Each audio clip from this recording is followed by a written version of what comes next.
नमस्कार दोस्तों, स्वागत है आपका अपने YouTube channel the GS platform पर। मैं रमन सिंह हाजिर हूं आज एक नई स्लाइड के साथ।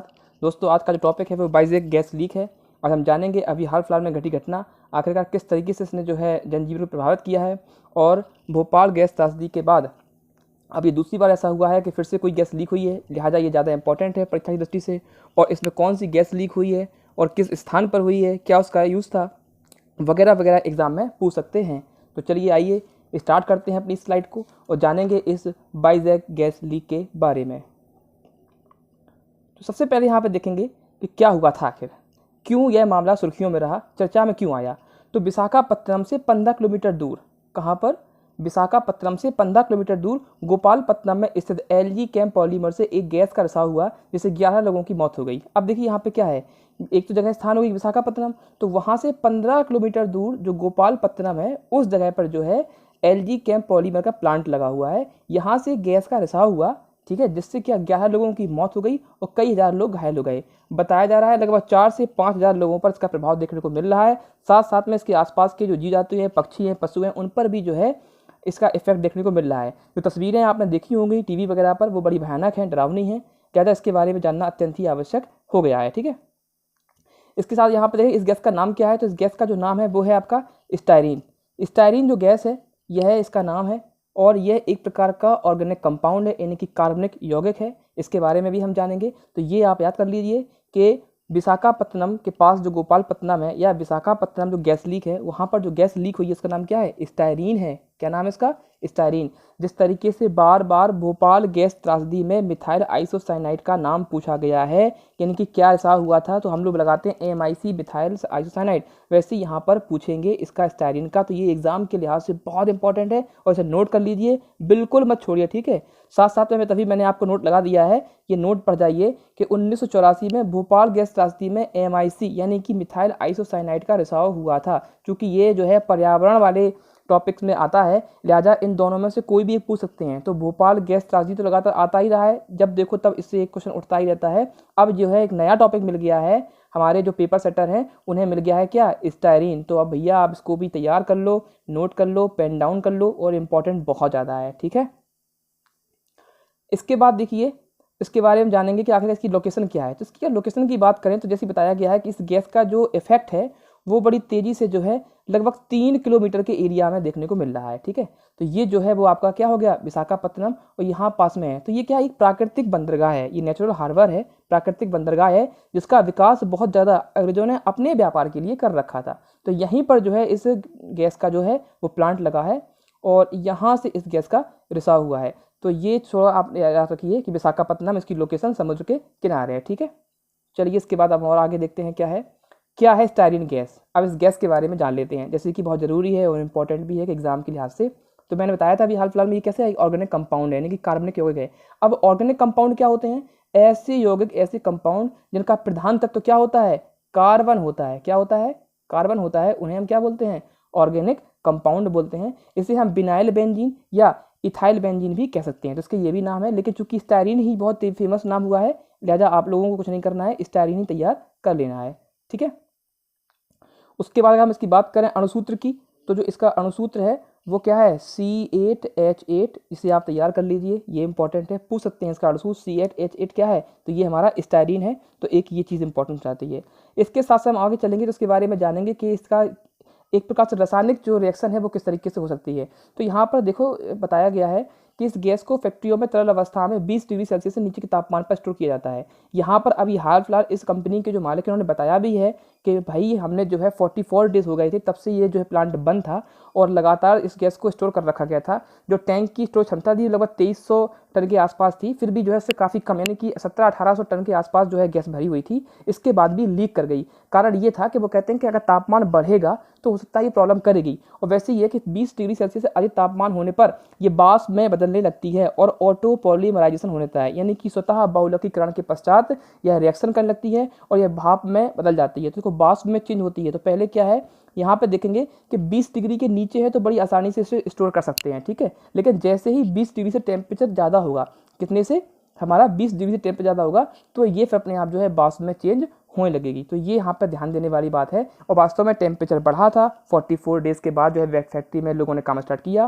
पूरे वर्कर नहीं थे, स्टाफ कम था, लिहाजा इस प्रकार का ये जो है एक गैस त्रासदी फिर से देखने को हमें मिल गई है। इसका हम प्रभाव की बात करें तो कुछ ज़्यादा खास नहीं, केवल विषैला प्रभाव है। अब कौन कौन से प्रभाव देखने को मिलेंगे वो इंपॉर्टेंट है, वो हम अभी स्लाइड में डिस्कस कर लेंगे, ठीक है।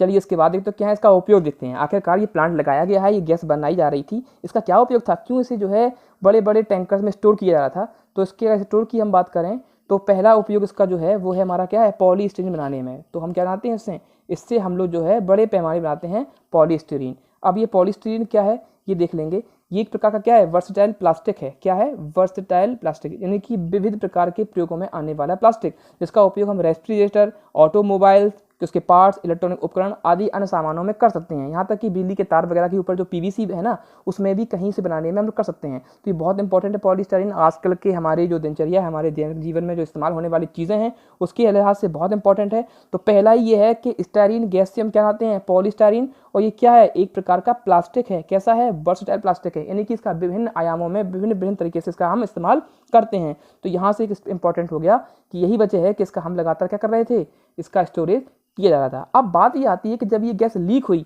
तो इसका प्रभाव क्या था। तो इसके प्रभाव के बारे में जानेंगे। तो देखो, एनवायरमेंटल प्रोटेक्शन एजेंसी EPA जो कहाँ पे, ये US में स्थित है, ठीक है। उसका जो विवरण है उसने क्या बता रखा है इस प्लांट और इस गैस के बारे में। उसके अनुसार ये है कि अगर शॉर्ट टर्म एक्सपोजर होता है तो यानी कि कम समय के लिए, तो श्वसन विकार यानी कि सांस लेने के संबंधी, यानी कि आपके जो फेफड़े की बीमारियां हैं वो सकती हैं, आंखों में जलन, पेट संबंधित विकार भी, यानी कि पेट संबंधित बीमारियां भी हो सकती हैं। ये कब के लिए है, शॉर्ट टर्म एक्सपोजर, अगर कम समय के लिए यह संपर्क में आता है तब के लिए है। लेकिन अगर लॉन्ग टर्म में तो वो जानेंगे। तो यहाँ पर एक फुल फॉर्म याद कर लीजिए, EPA यानी क्या है, एनवायरमेंटल प्रोटेक्शन एजेंसी। ये US बेस्ड है, ठीक है। उसका ये डेटा है, उसके अनुसार ये बताया जा रहा है यहाँ पर। उसके बाद जो है अगर लॉन्ग टर्म की बात करें हम, तो लॉन्ग टर्म में देखो क्या होता है। लॉन्ग टर्म की अगर बात की जाए तो यहाँ पर लॉन्ग टर्म के हिसाब से वो कहते हैं जो नर्वस सिस्टम है, यानी कि तंत्र का तंत्र है, ये उसे बुरी तरीके से क्षतिग्रस्त कर देता है। और हमें पता है कि अगर नर्वस सिस्टम पर इफेक्ट पड़ेगा तो एक प्रकार की पैरालाइज, यानी कि जो है शरीर का जो है शून्यपन होना, शरीर का जो है काम ना करना, अंगों का काम ना करना, और मानसिक व्याधियाँ ऐसी पैदा हो सकती हैं। साथ साथ में इससे कैंसर भी पैदा हो सकता है, ठीक है। तो इसका मतलब क्या है, ये कार्सिनोजन है।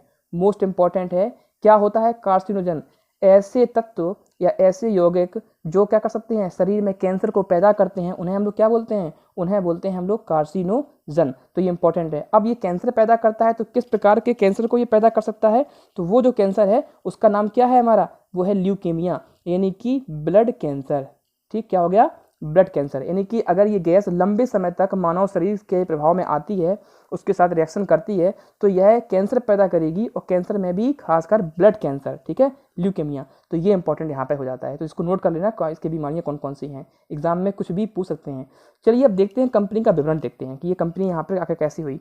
तो कंपनी का नाम क्या है, जो कंपनी का नाम है वो है LG पॉलीमर्स। ठीक, मैंने पहले कर रखा है, हो सकता है भाई मिलान में दे दें आपसे कि ये जो स्टाइरीन गैस थी इसका रिसाव कहाँ से हुआ था, तो वो LG पॉलीमर था। तो ये यहाँ पे एक इंपॉर्टेंट है जो आ सकता है। अब इसका तो इतिहास देखते हैं।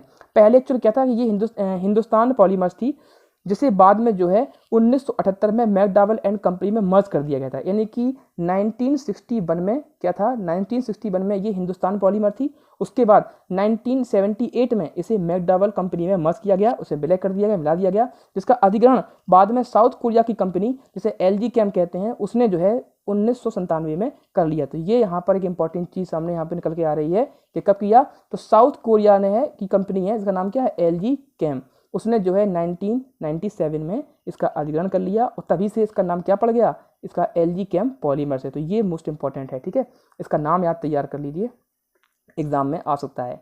अब यहाँ पे एक चीज़ दिखा होगा कि विशाखापत्तनम में है, लेकिन इसे बाइजैक गैस लीक मामला कहते हैं कि ये जो बाइजैक, तो ये बाइजैक क्या वाला है, ये यहाँ पर थोड़ा इंटरेस्टिंग फैक्ट है, जैसे मैंने यहाँ साथ में स्लाइड में रखा है ताकि आप भ्रमित ना हो, और बाइजैक से आप तुरंत अंदाजा लगा लें कि भाई ये बाइजैक कुछ और नहीं बल्कि विशाखापत्तनम की बात चल रही है। तो पहले ही देखते हैं कि जो विशाखापत्तनम आज का इसका नाम कैसे पड़ा। भगवान शंकर के दूसरे पुत्र हैं जिनका नाम है मार्कंडेय, उनके मंदिर विशाखेश्वर पर ही इसका नाम पड़ा था। एक्चुअली उनका एक नाम ये भी है विशाखेश्वर, उस स्थान विशेष के नाम से मार्कंडेय जी को इस नाम से जाना जाता है और उनके नाम पर ही इस जगह का नाम क्या पड़ा है, विशाखापत्तनम। चूंकि अंग्रेजों को हिंदी और हिंदुस्तान के जो नाम लेने में बड़ी प्रॉब्लम होती थी, जैसे कि वो मुंबई यानी कि बम्बई को वो बॉम्बे कहते थे, ठीक है, कलकत्ता को वो कैलकटा कहते थे, उसी प्रकार से उन्हें विशाखापत्तनम का जो नाम है वो लेने में बड़ी प्रॉब्लम होती थी।